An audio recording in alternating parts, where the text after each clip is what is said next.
latest updates, subscribe to News 9. Prominent Republican leaders have extended support to Democratic nominee Joe Biden in the upcoming US presidential elections. Over 27 former members of Congress joined the Republican for Biden initiative organized by the Biden campaign. Former Republican lawmakers, including former Senator Jeff Flake, endorsed Joe Biden for president. It's a setback for President Donald Trump ahead of election, as his own party members rebuked him.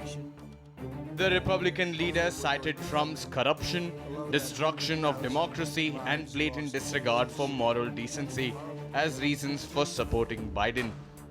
They said there is an urgent need to get the United States back on course. I was a Republican long before President Donald Trump ever called himself one, and I'll be a Republican long after identifying as such is no longer useful to him. Given what we have experienced over the past 4 years, it's not enough just to register our disapproval of the president. We need to elect someone else in his place, someone who will stop the chaos and reverse the damage. The former lawmakers are the latest from Republican camp to endorse Joe Biden in the November 3rd election. Former Republican National Committee Chairman Michael Steele has also joined anti-Trump group, the Lincoln Project, as a senior advisor. The Lincoln Project is one of the prominent groups formed by several current and former Republican leaders opposed to Donald Trump. The aim of the Lincoln Project is to prevent the re-election of Donald Trump in the 2020 presidential elections. The chair behind the Resolute desk has always been bigger than any political party. Sadly, we have witnessed its occupant dissolve into preying upon fears and resentments with narcissism that nurtures only chaos and confusion. Leadership is needed in the United States more than ever. Over 73 former Republican national security officials, including former chiefs of FBI and CIA, endorsed Biden last week.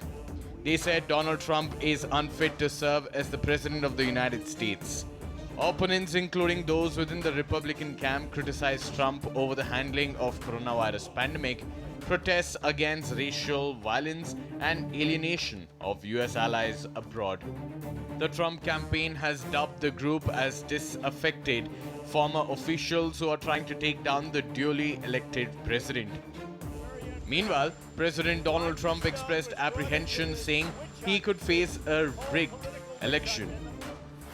All the radical left Democrats are trying to do with the post-office hearings is blame the Republicans for the fraud that will occur because of the 51 million ballots that are being sent to people who have not even requested them.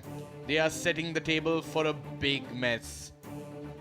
The battle lines have been drawn in the US presidential election, which would be eagerly followed across the world.